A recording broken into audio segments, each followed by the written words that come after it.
తైలాభిషేక ఆరాధన ఫిబ్రవరి 19 గురువారం. సమయం ఉదయం 10 గంటల నుండి. స్థలం మాధవి కన్వెన్షన్ హాల్, రాయచోటి వెళ్లే రోడ్, ఆర్టీఓ ఆఫీస్ ఎదురుగా, కడప. ప్రార్థనా శక్తి తైలాభిషేక ఆరాధన ఫిబ్రవరి 24 మంగళవారం. సమయం ఉదయం 8 గంటల నుండి. స్థలం ఎస్ఆర్ గార్డెన్స్, ఈనాడు ఆఫీస్, వైరా రోడ్, వెలుగుమట్ల, ఖమ్మం. ప్రార్థనా శక్తి తైలాభిషేక ఆరాధన ఫిబ్రవరి 25 బుధవారం. మొదటి ఆరాధన ఉదయం 7 గంటల నుండి. రెండవ ఆరాధన ఉదయం 10 గంటల నుండి. స్థలం సీతారాం టౌన్షిప్ ఎదురుగా, housing board colony, Nallapadu road, Guntur. యేసయ్య నామములో మీకు వందనాలు తెలియపరుస్తా ఉన్నాను. ప్రియులారా, ఈ దినము కొరకు దేవుడు సిద్ధపరిచిన గొప్ప వాగ్దానాన్ని మనం స్వాధీనపరచుకుందాం. పరిశుద్ధ గ్రంథంలో నుండి యోబు గ్రంథము 37వ అధ్యాయము 5వ వచనం ద్వారా ప్రభు మనల్ని దర్శిస్తూ ఉన్నారు. యోబు గ్రంథము, బైబిల్ ఉన్నవారు తెరవండి. దేవుడు బలమైన మాట మీకు తెలియపరుస్తూ ఉన్నారు. Job chapter 37 verse 5. దేవుడు ఆశ్చర్యముగా ఉరుముధ్వని చేయును, మనము గ్రహింపలేని గొప్ప కార్యములను ఆయన చేయును. ఈరోజు వాగ్దానము, మనము గ్రహింపలేని గొప్ప కార్యములను ఆయన చేయును. నీ జీవితంలో ఎప్పుడు గ్రహింపు కాని కార్యము దేవుడు జరిగించటం నువ్వు చూడబోతా ఉన్నావు. ఇలా జరుగుతుందా? నా బిడ్డ జీవితం ఇలా కూడా మారుతుందా? నా బ్రతుకు ఈ రీతిగా ఆశీర్వదించబడుతుందా? ఇన్ని ఆశీర్వాదాలు మేము పొందుకుంటామా? దానికి మాకు అర్హత ఉన్నదా?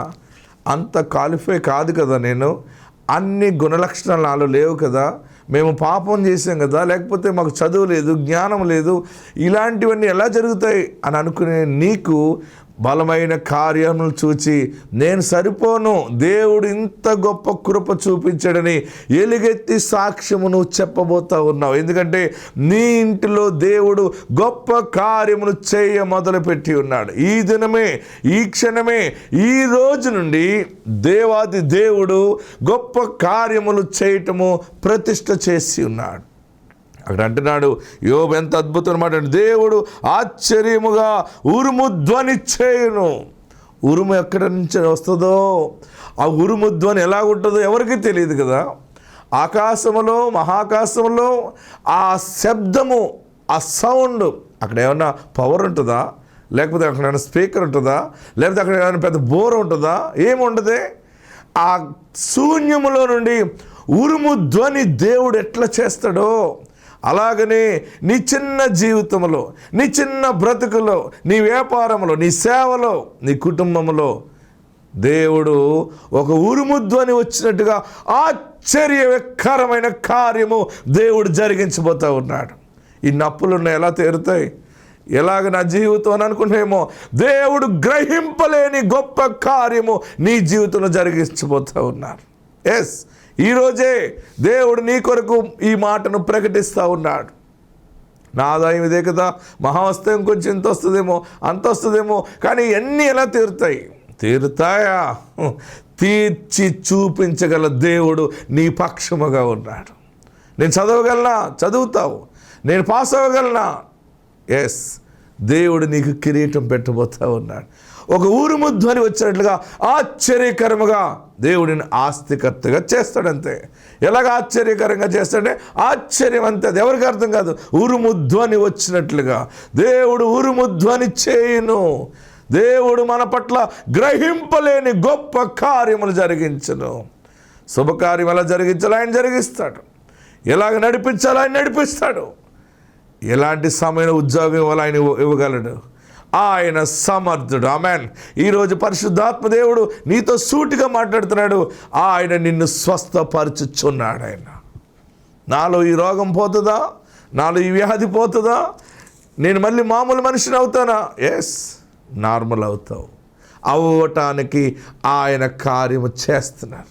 నువ్వు గ్రహించలేదు అంతే. అంటే నీకు గ్రహింపు ఉండదు ఏమో, ఎందుకంటే నీ బాధ అలాంటిది, నీకున్న కష్టం అలాంటిది, నీకున్నటువంటి ఇన్కమ్ సోర్స్ అలాంటివి, చిన్నవి, లేకపోతే ఏమీ లేవు. నేను ఒక నిస్సహానిలాగా ఉన్నాను అనుకుంటున్నావేమో, నేను ఏమీ లేకుండా ఉన్నాను, నేను అనాథిగా ఉన్నాను అనుకుంటున్నావేమో. విలువగా లేను, నా ఇంట్లో నాకు విలువ లేదు, ఆఫీసులో నాకు విలువ లేదు, సమాజంలో విలువ లేదు, నేను ఎందుకు బ్రతకాలి? నో, దేవుడు ఈరోజు నీతో మాట్లాడుతూ ఉన్నాడు. నీవు గ్రహింపలేని గొప్ప కార్యములు నువ్వు చూడబోతా ఉన్నావు. అది ఉరుముధ్వని వచ్చినట్టుగా దేవుడు ద్వారాలు తెరుస్తాడు. మరలా నీవు బిజీ అవుతావు, ఆశీర్వాదకరంగా ఉంటావు, అనేక మంది ఎదుట సాక్షిగా ఉంటావు. నీ చేతి కష్టార్జితం దేవుడు ఆశీర్వదిస్తాడు. ఆత్మ నీకు తోడుండును గాక. ఆమేన్. పరిశుద్ధ గ్రంథంలోకి వెళ్దాం రండి. యెషయా గ్రంథము. బైబిల్ ఉన్నవారందరూ తెరవండి. Isaiah chapter 30 verse 26. యెహోవా తన జనుల గాయము కట్టి వారి దెబ్బను బాగు చేయు దినమున చంద్రుని వెన్నెల సూర్యుని ప్రకాశం వలె ఉండును. సూర్యుని ప్రకాశము 7 దినముల వెలుగు ఒక దినమున ప్రకాశించినట్లుండును. ఆమేన్. గట్టిగా హల్లెలూయా చెప్పండి. ప్రియులరా, పరిశుద్ధాత్మ దేవుడి దినాన్ని మనకిచ్చే మాట ఏంటంటే, నీ గాయాన్ని ఆయన కడుతున్నాడు. నాకు ఇంత పెద్ద గాయం తగిలింది, ఈ గాయం ఎలాగో తగ్గుతుందని ఏడుస్తున్నావేమో. పరలోకమందున్న దేవుడు ఈరోజు నీతో సూటిగా మాట్లాడుతున్నాడు. అందుకనే 30వ అధ్యాయము 19వ వచనంలో ఒక్కసారి ఆ 3వ లైన్లో మనకి ఒక మాట కనబడుతూ ఉంటుంది. సియోనులో యెరూషలేములోనే ఒక జనము కాపురముండును. జనమా నీవిక నేమాత్రము కన్నీళ్లు విడువవు. ఆయన నీ మొర విని నిశ్చయముగా నిన్ను కరుణించును. ఆమేన్. ఆయన నీ మాట వినగానే నీకు ఉత్తరం ఇచ్చును. జనమా నీవిక ఏమాత్రం కన్నీళ్లు విడువవు. ఈ వాగ్దానము, ఈ మాట దేవుడు నాకు ఇచ్చాడని నీవు నమ్మితే గట్టిగా 2 చేతులు పైకెత్తి చప్పట్లు కొట్టి నోటితో ఆమేన్ అని 7 మార్లు చెప్పండి. 1 2 3 4 5 6 7. ఏమాత్రము కన్నీళ్లు విడువవు. కన్నీళ్ళు ఎందుకు విడువవు అంటే, ప్రతి ఒక్కరి జీవితంలో చాలా కన్నీళ్ళు ఉన్నాయి. ఏదో ఒక కన్నీరు, ఏదో ఒక బాధ, ఏదో ఒక అశాంతి, ఏడ్చి చివరికి కన్నుల నీళ్ళు రాకుండా ఉన్నాయి, ఆగిపోయినాయేమో. గుండె భారం అయిపోయి బాధపడుతున్నామేమో. అప్పుల గురించి, రోగం గురించి, అన్యాయం గురించి, అవమానం గురించి. దేవుడు ఈరోజు సెపరేట్గా నీతో మాట్లాడుతున్నది ఏంటంటే, నీవు కన్నీళ్ళు విడువవు. కన్నీళ్ళు రాకుండా చేయాలంటే ఏం చేయాలి? మనము దేని గురించి ఏడుస్తున్నామో ఆ కార్యము దేవుడు జరిగిస్తేనే కన్నీళ్ళు ఆగుతాయి. ఆమెన్. నువ్వు పెళ్లి కోసం అడుగుతున్నావా? అప్పుల కోసం, వడ్డీలు కట్టలేకపోతున్నాను, అప్పుల వాళ్ళకి సమాధానం చెప్పలేకపోతున్నాను ఏడుస్తున్నావా? సొంత ఇల్లు లేదని ఏడుస్తున్నావా?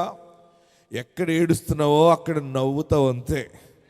ఎక్కడ దిగజారిపోయి కన్నీళ్లు విడిచేవో అక్కడ దేవుడు ఈరోజు ఇచ్చే మాట ఏంటంటే, నీ గాయము ఆయన కట్టుతున్నాడు. ఆమేనని చెప్పండి.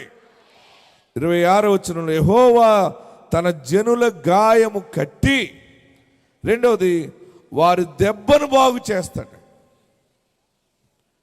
ఆయన ఉన్నాడు, ఆయన ఫలము దయచేస్తాడనే కదా వచ్చాం మనం అందరూ.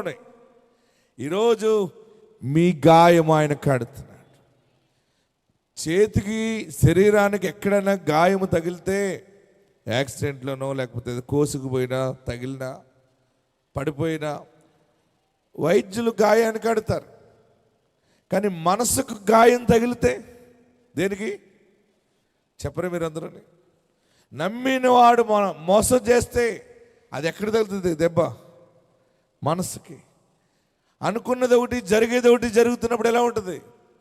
పరిస్థితులంతా తారుమారు అయిపోతుంటే నీలో నీవు కుమిలిపోతూ కృషించిపోతున్నావేమో. ఏంటి నా పరిస్థితి? ఎంతో అడుగుతున్నాను దేవుడిని, ఇంకా నాకు ఏమీ జరగలేదని ఏడుస్తున్నావేమో. ఆయన నీ గాయమును కట్టి నిన్ను బాగు చేస్తున్నాడు. ఆయన గాయాన్ని కట్టి ఆయన నీ యొక్క అవసరత తీర్చి మరలా నిన్ను ఎలాగ ఆశీర్వదిస్తాడంటే, బాగు చేస్తాడంటే, గాయము కట్టబడినప్పుడు, బాగు చేసినప్పుడు 26వ వచనంలో అద్భుతమైన మాట ఏంటంటే, చంద్రుని వెన్నెల. అందరూ అండర్లైన్ చేసుకోండి. ఏంటి? గట్టిగా చెప్పాలి. చంద్రుని వెన్నెల, సూర్యుని ప్రకాశం వలె ఉండను. అక్కడ రెండు పెద్ద ఆశీర్వాదాలు ఉంటాయి చూడండి. చంద్రుని వెన్నెల, సూర్యుని ప్రకాశం వలె ఉంటుంది. మొట్టమొదటిగా వెన్నెల మనకు తెలుసు కదా. వెన్నెల ఎప్పుడు వస్తుంది? రాత్రికాల సమయంలో. వెన్నెల ఉన్నప్పుడు మన చిన్నప్పుడు మనం ఏం చేసేవాళ్ళం? వెన్నెల ఉన్నప్పుడు ఏం చేస్తారు? ఆటలు ఆడుకుంటారు కదా. రకరకాలుగా పిల్లలు చక్కగా ఆడుకుంటారు. వెన్నెలలో కొంత కనపడుతుంది, కొంత కనపడుతుంది. కొంత కనపడుతున్నట్టుంటుంది, కొంత కనపడలేనట్టుంటుంది. కానీ అన్ని పనులు జరగవు. అప్పుడు పనులన్నీ జరిగేది సూర్యుడు ప్రకాశించినప్పుడు జరుగుతాయి. హల్లెలూయా చెప్పరే. చంద్రుని వెన్నెల సూర్యుని ప్రకాశం వలె ఉంటుంది. ఈ రోజు నుండి కొంచెం అప్పు తీరక, కొంచెం బాగుపడక, ఏదో ఉన్నాములే అంటే ఉన్నాము, లేదంటే లేదన్నట్టు ఉన్న నీ బ్రతుకులో పరిపూర్ణమైన యేసయ్య వెలుగు, ఆశీర్వాదము, ఐశ్వర్యము సూర్య ప్రకాశమానం వలె ఉంటుంది. గట్టిగా కేకలేయండి. మీరు స్వీకరించండి దాన్ని. నీ శ్రమ దినము ఐశ్వర్య దినముగా ప్రకాశిస్తుంది. నీ రోగ దినము దీవెన దినముగా ప్రకాశిస్తుంది. ఎందుకంటే ఆయన నీ కన్నీళ్లను తుడుచుచున్నాడు. యేసు భూలోకానికి వచ్చింది మన కన్నీళ్లను తుడవటానికి, పాపాన్ని పోగొట్టడానికి, పాపికి రక్షణ ఇవ్వటానికి వచ్చాడు. ఈరోజు దేవుడు నాతో ఏం మాట్లాడుతాడని ఆశిస్తున్నావేమో. పరలోకం నుండి తన దాసుడు ద్వారా దేవుడు మాట్లాడుతున్న మాట, నీ గాయాన్ని కట్టి. ఇందాక ఆమె ఏమన్నది? మేము చాలా అప్పుల పాలైపోయాం, అయినా దేవుని సన్నిధిలో నేను విత్తనం వేసుకుంటూనే ఉన్నాను, స్పాన్సర్ చేస్తున్నాను. దేవుడు ఒక్కసారి ఆశీర్వాదం ఇచ్చాడు మా చెరువుల్లో. అప్పులన్నీ తీరిపోయి ఎంత మిగిలింది? 40 lakhs మిగిలింది, 40 లక్షలు మిగిలింది. నేను అన్నాను మళ్ళీ దాంతో మీరు ఇంకా ముందుకెళ్ళండి, వ్యాపారం చేయండి. మీ ముందు వెనక దేవుని సన్నిధి ఉన్నది, ప్రార్థనా శక్తి ఉన్నది. బిడ్డకు ఉద్యోగం లేదని ఏడుస్తున్నావేమో, పెళ్ళి అవ్వలేదని ఏడుస్తున్నావేమో, ఇల్లు లేదని ఏడుస్తున్నావేమో, ఆరోగ్యం లేదు, ఎంతకాలం ఈ హాస్పిటల్ చుట్టూ నేను తిరగాలి, నాకు సుఖం లేదు, శాంతి లేదు, లేని నిందలు నా మీద పడ్డాయని ఏడుస్తున్నావేమో. అయితే ఈ దిన శుభవార్త ఏంటంటే, కన్నీళ్ళు ఇంకా విడివవు. ఎందుకంటే నీ స్థితి, నీ పరిస్థితి చంద్రుని వెన్నెల, సూర్యుని ప్రకాశము వలె మారుతుంది. రెండవ ఆశీర్వాదం ఇంకా పెద్ద గొప్పది ఏంటంటే, సూర్యుని ప్రకాశము. అందరూ అండర్లైన్ చేసుకోండి. సూర్యుని ప్రకాశము. 7 దినముల వెలుగు ఒక్క దినమున ప్రకాశించినట్లుండును. అందరూ మాట గట్టిగా చెప్పాలి. కుడి చేయి పైకెత్తి, గట్టిగా పైకెత్తి. సూర్యుని ప్రకాశము 7 దినముల వెలుగు ఒక్క దినమున ప్రకాశించినట్లుండును. 2 చేతులు పైకెత్తండి. నేను చెప్పినట్టు చెప్పండి. చంద్రుని వెన్నెల, సూర్యుని ప్రకాశం వలె ఉండును. 2 చేతులు బాగా పైకెత్తి గట్టిగా చెప్పాలి. సూర్యుని ప్రకాశము 7 దినముల 7 దినముల వెలుగు ఒక్క దినమున ప్రకాశించినట్లుండును. గట్టిగా చప్పట్లు కొట్టండి. మీ జీవితంలో దేవుడు నీ కష్టాన్ని చూచి మాట్లాడుతున్నాడు, నీ ఆవేదన చూచి మాట్లాడుతున్నాడు. 7 దినముల వెలుగు ఒక్కరోజే వస్తుంది. ఆమేనని చెప్పరే. కేకలేయలేరా, గోల చేయలేరా. దేవుడు మీ కష్టాల్ని తుడిచేసాడంత. నమ్ముట నీ వలనైతే నమ్మువానికి సమస్తము సాధ్యమే. 7 దినముల వెలుగు, 7 దినాల సూర్యుని వెలుగు ఒక్కరోజు వస్తే అది ఎంత బ్రైట్గా ఉంటుంది, ఎంత పవర్ఫుల్గా ఉంటుంది. అలాంటి ఆశీర్వాదం ఈ రోజు నుండి నీ కుటుంబంలో దేవుడు అనుగ్రహిస్తా ఉన్నాడు, నీ జీవితంలో దేవుడు దయచేస్తున్నాడు. ఇప్పుడు ఒక్కరోజు వెలుగు ఎంత ఉంది? సూర్యుని వెలుగు. మీరందరూ బయలుదేరి వచ్చారు, మీరందరూ చక్కగా రెడీ అవ్వటానికి, పనులు చేసుకోవటానికి. సూర్యుని వెలుగు అన్నాడు కానీ సూర్యుని వేడి అనలేదు. ఆమేన్. ఏమన్నాడు? ఈరోజు సూర్యుని వెలుగుంది కదా, కొంచెం వేడి కూడా వస్తుంది. కానీ ఈ ఆశీర్వాదంలో వేడి ఉండదు. ఎలా ఉంటుంది చెప్పరే మీరందరని? వెలుగే ఉంటుంది. ఆ వెలుగు చల్లగా ఉంటుంది. నీ ఇంటిలో పచ్చని నెమ్మది శాంతిని దేవుడు అనుగ్రహించుచున్నాడు. నేను వాగ్దానం ద్వారా పుట్టాను కనుక నాకు ఈ పని అప్పగించాడు కనుక నేను ప్రకటిస్తూ ఉన్నప్పుడు మీరు ఆమేన్ ఆమేన్ అనుకుంటూ ఉండాలి.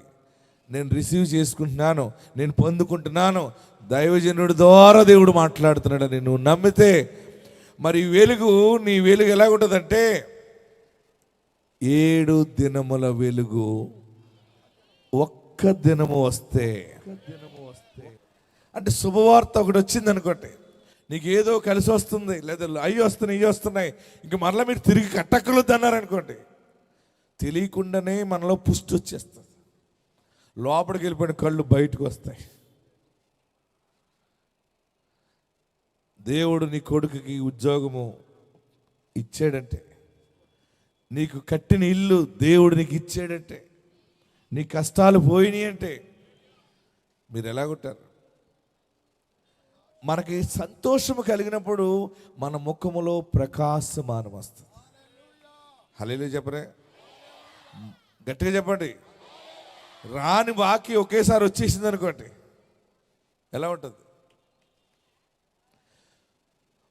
మీరు చిన్నట్లకే ఆనందపడతారు కదా. దేవుడు నిన్ను ఆస్తికర్తగా చేసినప్పుడు 7 దినముల ప్రకాశమానము నీ బిడ్డలో నీ ఇంట్లో ఉంటుంది. ఒక్క దిన ప్రకాశమానము కాదది. ఒక్కరోజు సూర్యుని వెలుగులాగుంటే మీరు నేను చక్కగా కనబడుతున్నాం. ఈ వెలుగు 2 టైమ్స్ అయితే ఎలాగుంటుంది చూడండి, 3 టైమ్స్ అయితే ఎలాగుంటుంది, 4 టైమ్స్, 5 టైమ్స్, 5 రెట్లు, 6 టైమ్స్, 6 రెట్లు, 7 టైమ్స్. ఇంకా వెలుగులో ఇంకా నల్లగా ఉన్న వాళ్ళు ఎవడ కనపడ్డు, అందరూ తెల్లగా కనపడతారు. గట్టిగా హల్లెలూయా చెప్పరే, ఇంకా గట్టిగా హల్లెలూయా చెప్పరే. అదే అలా చెప్తున్నారేంటి? మీకు 7 దినాల ప్రకాశం కావాలా వద్దా? ఒక్కరోజుకే చెప్పమనా? మరి గట్టిగా చెప్పకపోతే ఒక్కరోజు వెలుగని చెప్తాను. ఇంకా గట్టిగా చెప్పాలి, ఇంకా గట్టిగా చెప్పాలి. 7 దినముల సూర్యుని వెలుగు ప్రకాశమానము ఒక్క దినము వస్తుంది. హల్లెలూయా, హల్లెలూయా. ప్రతి దినము 7 రెట్ల ఆశీర్వాదంతో ప్రారంభమవుతుంది. ప్రతి దినము రోజు 1000 రూపాయలు సంపాదిస్తున్నావు అనుకో, దేవుని కృప ద్వారా 7,000 సంపాదిస్తాం. అది దాని మీనింగ్ అనమాట. చంద్రుని వెన్నెల ప్రకాశము, అది వెన్నెలగా నెమ్మదిగా ఏదో బ్రతుకుతున్నాను, ఘటన అవుతుంది అనుకున్నది చంద్రుని వెన్నెల. అది నీవు ఏ పూటగా పూట తెచ్చుకుని అడిగి బ్రతుకుతూ ఉన్నటువంటి స్థితిని నీవు అనేక మందికి 7గురిని పెంచి పోషించే స్థితిగా మారుతుంది. హల్లెలూయా, గట్టిగా హల్లెలూయా చెప్పండి. అమ్మా అయ్యలారా, మీకు దండం పెట్టి చెప్తున్నాను, మీరు ఆశీర్వదించబడ్డారు, మీరు ఆశీర్వదించబడ్డారు. ఏడవకండి, భర్తలను బాధ పెట్టకండి, భార్యలను బాధ పెట్టకండి. నీ భర్త నేను ప్రేమించి విలువగా ఉంచితే నీకు ఘనత వస్తుంది. వాక్యము కుటుంబ దీవెనలకు కలగజేస్తుంది. ఆమేన్. ఇంకా ఏంటంటే దెబ్బలాట్లు, గొడవలు, చిరాకులు, పరాకులు దేని వల్ల వస్తున్నాయంటే పరిశోధనలో తేలింది 70% కుటుంబాల్లో ఫైనాన్షియల్ స్ట్రగుల్ వల్ల ప్రేమలు నశించిపోతున్నాయని రాశాడు ఒక పెద్ద ఆయన. నిజమే. దేవుడు ఈ దినాన్ని మనందరికి ఇచ్చిన కృప, ఒక ప్రవక్తగా నన్ను మీ మధ్యకి పంపించాడు. నేను చెప్పే సువార్త ఏంటంటే ఈరోజు చంద్రుని వెన్నెల, చంద్రుని వెన్నెల సూర్యుని ప్రకాశం వలె ఉంటుంది. మబ్బుగా ఉన్న రోజులు సరిపడిన ఆదాయము ఒక్కసారి ఆశీర్వాదకరమైన వెలుగుగా మారుతుంది. రెండవది ఏంటంటే చెప్పాడు అద్భుతమైన మాట అక్కడ, సూర్యుని ప్రకాశము, గట్టిగా చదవాలి, సూర్యుని ప్రకాశము 7 దినముల వెలుగు ఒక్క దినమున ప్రకాశించినట్లుండును. అది ఆశీర్వాదం ఈ రోజునండి. మీరు ఈ సాక్ష్యాలు మళ్ళీ నెల నుండి చెప్పాలి. మీరు అందరూ చెప్పేలాగా దేవుడు చేస్తాడు. నీవు జ్ఞానములో 7 రెట్లు దీవెన పొందుకుంటావు, సౌందర్యములో 7 రెట్లు పొందుకుంటావు, ఆనందములో 7 రెట్లు పొందుకుంటావు, ఆదాయములో 7 రెట్లు వస్తుంది. మీరందరూ సొంత కార్లు వేసుకుని తైలాభిషేకానికి వస్తారు. ఫైనాన్స్లో కొనరికి మీరు కార్లు, అప్పు లేకుండానే కొనే స్థితి దేవుడిస్తాడు. వెలుగుగానే నీ బిడ్డ ఉంటాడు. నీ బిడ్డ కుటుంబమైన ఏదైనా 7 times సూర్యుని వెలుగు వస్తుంది, వెలుగు వస్తుంది, వెలుగుగానే ఉంటావు. ఇక కన్నీళ్లు విడువవు. జనమా, నీవిక ఏమాత్రము కన్నీళ్లు విడువవు. ఆయన నీ మొర విని నిశ్చయముగా నిన్ను కరుణించును. ఆయన నీ మాట వినగానే నీకు ఉత్తరం ఇచ్చును. మీరు ఏడవని అవసరం లేదు. ఇక మనం ఏడుస్తుంటే మన పక్కన వచ్చి ఏడకమ్మా అంటుంది. కానీ యేసయ్య నీ గాయాన్ని కట్టి నిన్ను బాగు చేసి చంద్రుని వెన్నెల సూర్యుని ప్రకాశమానముగా, తర్వాత ఏమన్నాడు, సూర్యుని ప్రకాశము 7 దినముల వెలుగు ఒక్క దినమున ప్రకాశించినట్లుండను. మీ వ్యాపారాల్లో, మీ వ్యవసాయంలో, మీ ఉద్యోగంలో, మీ సంసారంలో, మీ కుటుంబంలో 7 times దేవుడు బ్లెస్ చేస్తా ఉన్నాడు. మీ కన్నీళ్లను ముత్యాలుగా దేవుడు మార్చును గాక. అందరూ ఉన్న చోట లేచి నిలబడదాం. ఎక్కడున్నవారు అక్కడ లేచి నిలబడి దిగ్గును లేవండి. 7 రెట్ల ఆశీర్వాదం. ఒకరిది కాదు, 2 కాదు, 7 రెట్లు కాదు. ఉన్నది ఒకడుంటే ఊడిపోకుండా ఉంటే చాలని అనుకుంటున్నామేమో. 1 కాదు, 1 time కాదు, 2 times, 3 times, 4 times, 5 times, 6 times, 7 times దేవుడు నిన్ను ఆశీర్వదించబోతున్నాడు. ఆ వెలుగు ఎలాగుంటుందంటే నువ్వు ఎక్కడికి వెళ్ళినా వెలుగుగానే ఉంటావు. 7 రెట్ల ఆశీర్వాదం. ఉన్నదే తాకట్లో ఉంది, అదే విడిపించుకోవడానికి తికానా లేదని ఏడుస్తున్నావు కదా, దాన్ని విడిపించడమే కాదు, 7 రెట్లు దీవెన, 7 రెట్ల ఆశీర్వాదము, 7 times ఆఫ్ బ్లెస్సింగ్స్. ఉన్న ఉద్యోగం కంటే, ఉన్న జీతము కంటే, ఆదాయము కంటే, ఆరోగ్యము కంటే, అన్ని విషయాల్లో 7 దినముల ఆశీర్వాదం, 7 రెట్ల ఆశీర్వాదం. నాతోనే సూటిగా మాట్లాడావు. ఇక నేను తప్పు చేయనయ్యా, ఇక నేను పాపము చేయనయ్యా, నాకు వెలుగు కావాలి, బాగుపడాలని ఉండేది, అనుకునే కొలది దిగజారిపోయాను. ఈ రోజు నీ దాసుని ద్వారా మాట్లాడావు. ఒక్క దిన సూర్యుని ప్రకాశము 7 దినముల ప్రకాశమానముగా మారుతుంది. 7 దినముల సూర్యుని ప్రకాశమానము ఒక్క దినం ఉన్నట్లుగా ఉంటది. ఈ ఆశీర్వాదము కావాలి. నన్ను బలపరచు, నన్ను కనపరచు, నన్ను బలపరచు అనేది నేను సమస్తము చేస్తాను. రెండంతలుగా ఆశీర్వదించని అడిగాను, ఇప్పుడు 7 అంతలుగా నన్ను ఆశీర్వదిస్తాను. ఈ రోజు నుండి వాక్యానుసారంగా ఉంటాను. ఈ రోజు నుండి న్యాయముగా బ్రతుకుతాను. ఈ రోజు నుండి అన్యాయముగా నేను ఉండను. నీ రక్షణ నాకు దయచి, నా పాపము క్షమించు, నన్ను పరిశుద్ధపరచు, నాలో నా అసూయ తొలగించు, మత్సరము తొలగించండి, నీ బిడ్డగా స్వీకరించి. వందనాలు బాబు. అందరూ ప్రార్థన చేయండి. ఎంత దరిద్రంలో ఉన్నా ఒక్క దెబ్బ తగిలిందని ఏడుస్తున్నామో, 2 దెబ్బలు తగిలినాయి.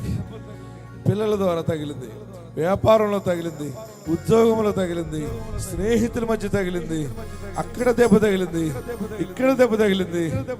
7 రకాలుగా దెబ్బ తగిలింది అనుకున్నామేమో. 7 దెబ్బలను 7 దినముల సూర్యుని వెలుగుగా దేవుడు ఒక్క దినమే కిరీటముగా ఇస్తున్నాడు. ఒక్క దినమే దీవెనగా మారుస్తా ఉన్నాడు.